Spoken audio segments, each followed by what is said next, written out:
Mon cher journal, ça fait environ 1 mois qu'on est ici et 3 semaines que je suis fiancée à mon Rico. Chaque jour, j'apprends à le connaître et depuis quelques soirs, on se met à avoir de longues conversations pendant des heures. On projette notre avenir, on imagine notre vie de famille, la caravane qu'on aimerait acheter et on choisit déjà les prénoms de nos enfants. Je me rends compte de plus en plus à quel point ma vie sans lui ne serait plus possible.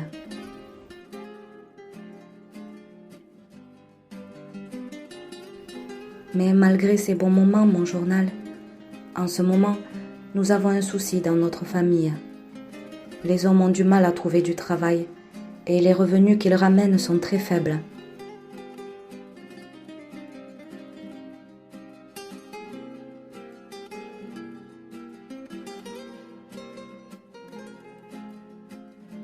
Même en rassemblant toutes nos ressources, sur les tables il n'y a pas grand-chose. Mais je reste confiante, Seigneur, car tu nous as jamais abandonnés. Et malgré tout, il y a toujours quelque chose dans nos assiettes, et je t'en remercie. Aide-nous, Seigneur, s'il te plaît, à faire face à cette mauvaise passe. Je t'aime, mon Dieu.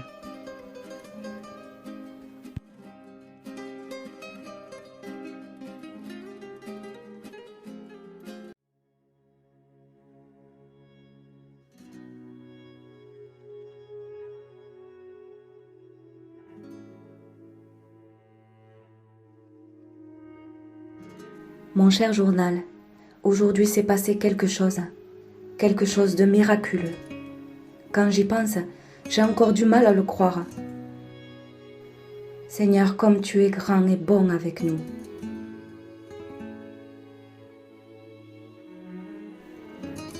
Oui, mon journal, pardon, vite que je te raconte.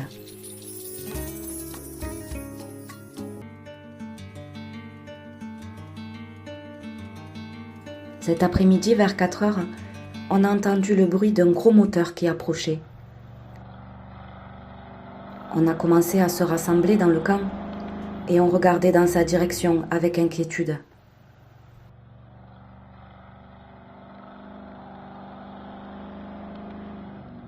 Tout à coup, à travers les broussailles, a surgi un énorme 4x4 et il est arrivé jusqu'à notre camp.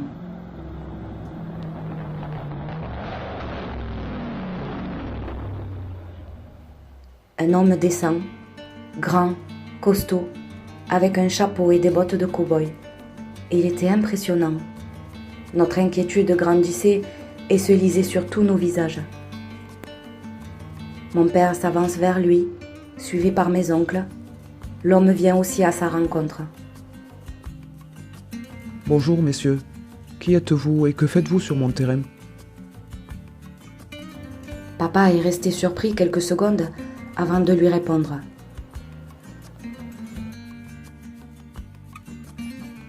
Bonjour, monsieur. Nous sommes voyageurs. On s'est installé ici il y a presque 1 mois. Pourtant, quand on est arrivé, j'ai bien vérifié qu'il n'y avait pas de pancarte et que le terrain était bien libre. Mais j'ai rien vu qui me prouvait le contraire, monsieur. Alors on s'est permis de s'installer quelque temps. Mais je m'excuse, monsieur. Je ne veux pas de problème. Alors si vous voulez, on peut partir dès demain.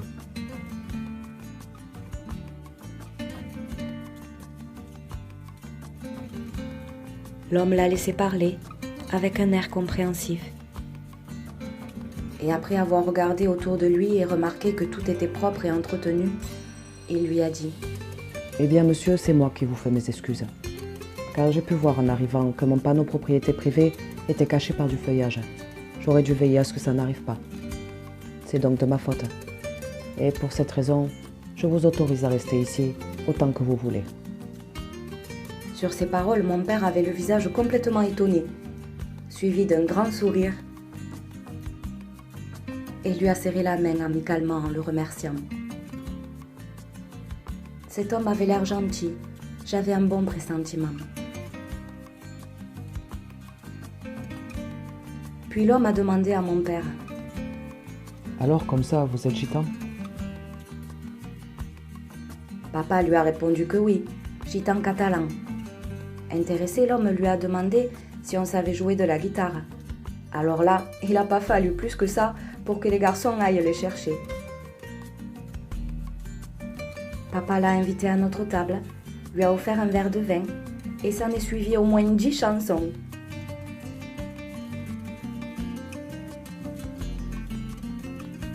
L'homme était joyeux, il chantait, tapait dans ses mains. C'était beau à voir. C'est fou comme la musique a toujours eu le pouvoir de rapprocher les gens.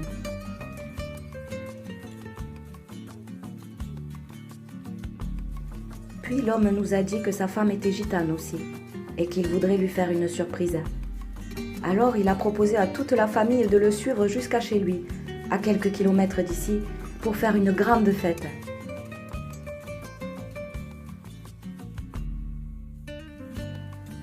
D'un regard, papa a demandé leur accord à mes oncles, qui étaient confiants. Eh bien, allons-y. Et là, on était tous trop contents, moi la première, et je suis allée en vitesse me changer pour mettre une jolie robe.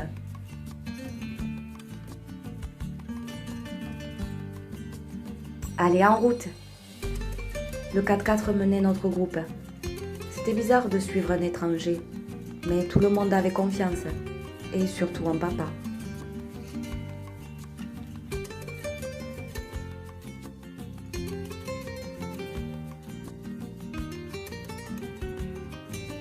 Au bout d'un quart d'heure de route, on arrive au domaine. Et là, derrière ce grand portail rouge, un endroit merveilleux, un véritable havre de paix. Des animaux en liberté, des chevaux, des paons, des poules et même des chèvres naines. C'était merveilleux. C'était magique. On aurait dit le jardin d'Éden.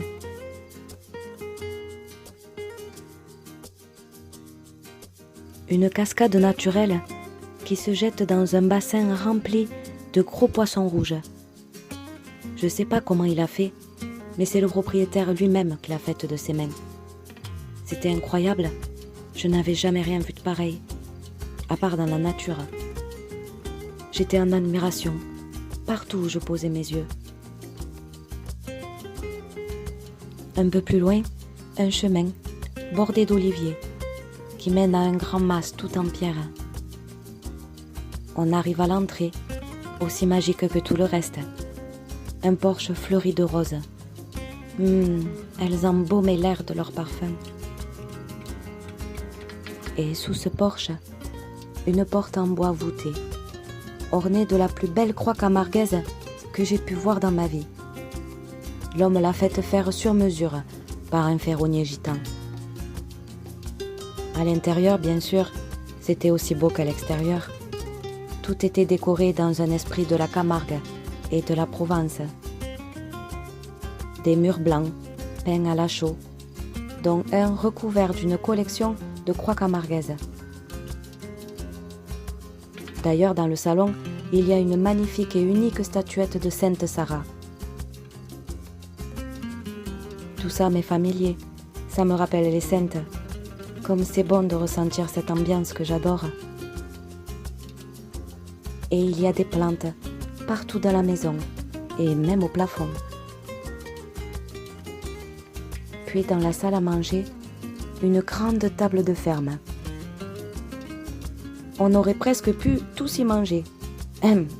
J'ai bien dit presque. C'était simple et tellement beau à la fois. Je me sentais bien ici, comme si c'était chez moi.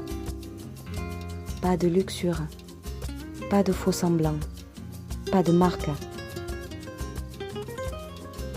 À ce moment-là, arrive d'un pas décidé une très belle femme. C'était la femme du propriétaire.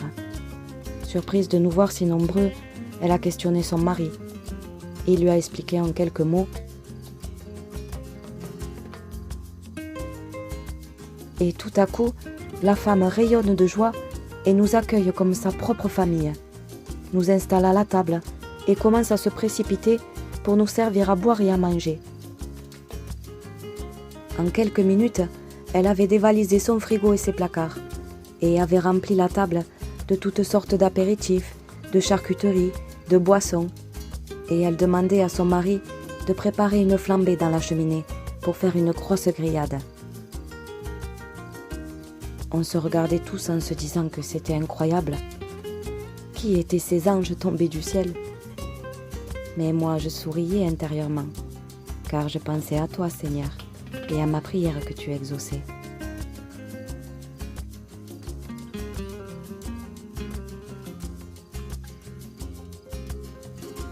Après ce festin, les hommes ont pris les guitares et la fête commençait. Puis, comme d'habitude, j'étais la première à danser et tout le monde m'a suivi, même la femme du propriétaire. En plus, comme elle est gitane, elle a fait la fête avec nous comme si on se connaissait depuis toujours. Au fait, l'homme s'appelle Christian et sa femme, Elena.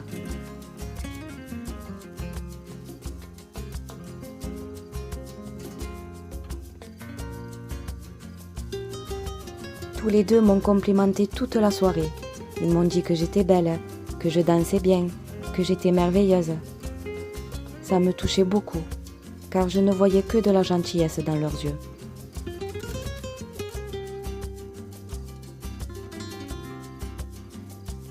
Christian m'a même dit qu'avec ma robe colorée, je lui faisais penser à une plante rare qu'il cultivait dans son jardin. L'oiseau du paradis. Ce nom est juste magnifique. J'étais vraiment flattée par ces paroles.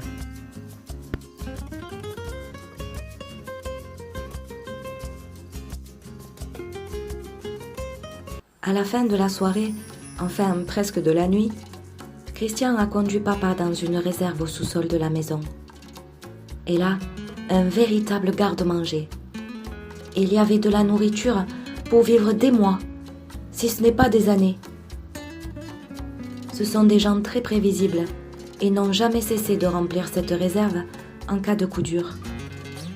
Des congélateurs énormes remplis de toutes sortes de viandes, car Christian est chasseur et ramène du gibier presque tous les week-ends.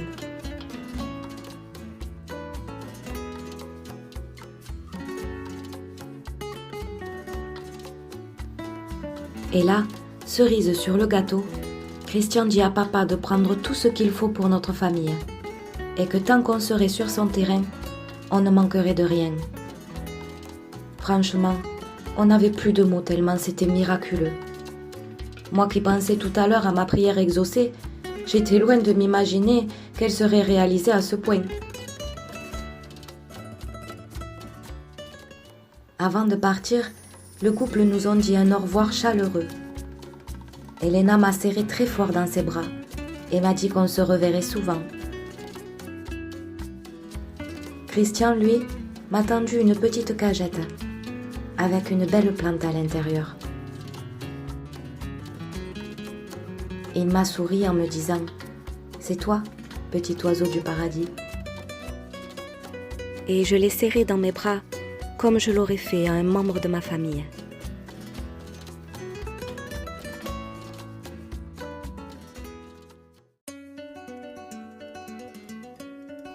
On est monté dans nos voitures, chargées de cartons de nourriture. Et à travers la vitre et la poussière du chemin, on s'est fait signe de la main. Quelle belle rencontre, Seigneur. Une rencontre dont on se souviendra toujours. Et je pense aussi qu'ils seront des amis pour la vie.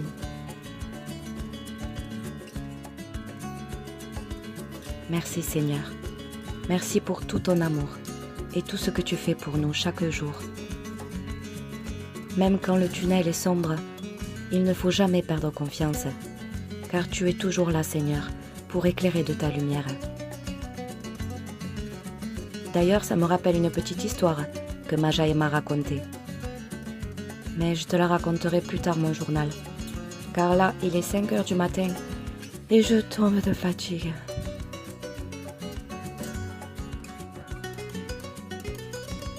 Alors je te dis bonne nuit, mon journal, À bientôt.